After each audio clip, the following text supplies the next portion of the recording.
여러분은 왜 창업을 하시려고 하나요? 그리고 그 창업을 왜 정부 지원 사업으로 하려고 하시나요?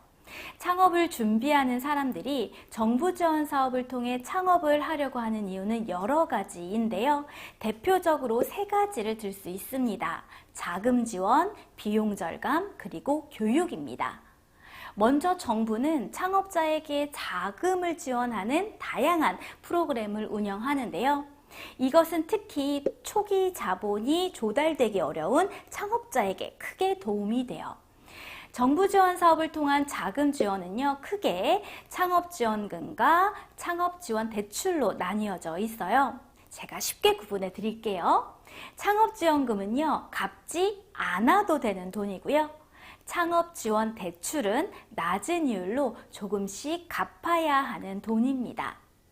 그렇다면 예비 창업자가 가장 선호하는 지원 사업은 무엇일까요? 네, 맞습니다. 당연히 갚지 않아도 되는 창업지원금을 주는 지원 사업이겠죠. 예를 들어서 여러분이 도전하고자 하는 예비 창업 패키지에서 주는 사업화 지원금이 바로 갚지 않아도 되는 창업지원금에 해당해요. 정부 지원 사업에 선정되어 사업화 지원금을 받으면 초기 투자 비용을 줄일 수 있습니다. 아무래도 사업 초기에 부담이 되는 비용을 줄이면 사업을 보다 쉽고 빠르게 시작할 수 있겠죠. 보통 사업화 지원금은요, 인건비, 임차비, 개발비, 그리고 마케팅비 등에 사용할 수 있는데요. 이건 창업자가 꼭 써야 되는 비용입니다. 이런 비용을 쓰지 않고 사업을 하기는 현실적으로 불가능하거든요. 그런데 현실적으로 또 이런 면도 있어요. 매출이 없는 예비 창업자에게는 이런 비용이 모두 부담이 되는 거죠. 그런데 정부 지원 사업을 받으면 어떨까요? 다방면의 비용을 절감할 수 있으니 정말 창업자에게 절실하고 필요한 지원이라 해도 과언이 아닙니다. 그럼 모든 비용을 다 사업화 지원금으로 쓸 수 있을까요? 소위 정부 지원 사업 창업에 대해 말할 때 무자본, 영원, 내 돈 들이지 않는 창업 이렇게 말하기도 하는데요. 제가 정말 현실적인 조언을 해드릴게요. 사업화 지원금을 여러분이 필요한 모든 비용에다 쓸 수 있는 게 아닙니다. 사업화 지원금을 어디에 사용할 수 있는지 자세하게 말씀드릴 거예요. 이 점에 꼭 유의하셔야 돼요. 첫 번째, 인건비와 용역비입니다. 성공적인 창업을 위해서는 창업 아이템을 실현한 인력이 필요합니다. 내부의 팀 인력을 활용하거나 외부의 파트너사와 협업을 할 수 있는데요. 이때 필요한 건 돈이겠죠. 바로 인건비와 용역비입니다. 사업화 지원금으로 일정 기간 동안 일부의 인건비와 용역비를 해결하실 수는 있어요. 그런데 주의해야 될 점은 보통 직원의 인건비 가능한데요. 프리랜서는 불가능하다라는 겁니다. 프리랜서가 불가능하다는 건 또 무슨 의미냐면 시간제 아르바이트 비용으로도 쓸 수 없다라는 거예요. 지원 사업에 따라서는 대표의 인건비도 사용 가능한 경우도 있는데요. 그건 또 정부 지원 사업마다 다르기 때문에 꼼꼼하게 확인해 보셔야 돼요.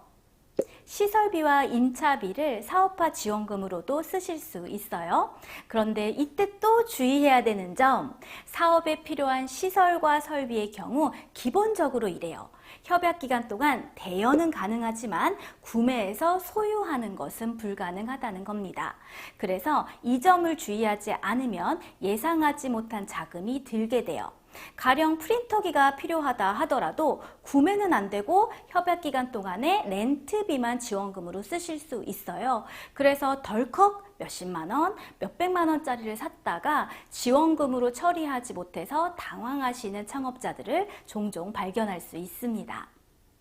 그래서 정부에서는요, 사업에 필요한 시설과 공간을 무료 혹은 저렴한 가격에 이용할 수 있는 그런 지원도 하는데요. 예를 들어 저렴한 임대료만 지불하면 공간 외에 다양한 오피스 설비까지 다 이용할 수 있는 입주 기업을 모집하기도 해요. 그뿐만 아니라 사무공간 외에 시제품 제작, 영상 제작, 홍보물 제작 등 그러한 설비를 지원하기도 합니다. 무턱대고 지원금을 쓰려고 하기보다는 이런 지원금을 잘 활용해서 꼭 써야 되는 부분에 현명하게 쓰는 게 중요하겠죠? 정부 지원 사업은 기술을 활용해서 사업 아이템을 실현하는 것에 기술 개발을 지원합니다. 자, 여기서 또 중요한 포인트가 있어요. 사업화 지원금은요, 제품을 양산하기 위한 비용으로 쓸 수 없다는 겁니다. 쉽게 말해서 팔기 위한 제품을 제작하는 데에는 쓸 수 없다는 거예요. 사업화 지원금은 시제품을 제작하거나 더 좋은 제품과 서비스를 개발하는 비용으로 사용할 수 있습니다. 그래서 정부 지원 사업에 지원하는 예비 창업자의 목표는요, 더 좋은 제품과 서비스를 개발하거나 서비스의 자동화를 실현하거나 기술의 고도화를 도모하는 것이어야 돼요. 잊지 마세요. 정부 지원 사업에는 교육 프로그램이 포함되어 있는데요. 정해진 창업 교육은 필수적으로 꼭 이수하셔야 됩니다. 그리고 지원 사업마다 최소 70%, 80% 등 저마다의 출석률을 갖추어야 된다는 조건이 있으니까 현실적으로 참여할 수 있는지 없는지 그러한 점도 고려하셔야겠죠. 그럼 창업 교육은 과연 왜 필요할까요? 물론 직접 사업을 진행하면서 배워나가는 것도 있지만 먼저 창업 교육을 받고 시작을 하면 창업 과정에서 발생하는 문제를 예방하고 잘 대처하는 데 도움이 됩니다. 창업을 하는 과정은 준비부터 실현까지 정말 신경 써야 되는 것들이 많아요. 운영, 재무, 인사, 마케팅 등 고려해야 될 요소들이 정말 많습니다. 그런데 예비 창업자는 어떤가요? 대개 경험이 없죠. 그래서 경험이 없으니까 몰라서 힘들기도 하고 설령 경험이 있다고 해도 막상 창업, 사업이라고 접근하면 또 다른 일이 되니까 쉽지 않아요. 저도 10년을 프리랜서로 살다가 창업을 하고 사업을 하면서 정말 많은 어려움이 있었거든요.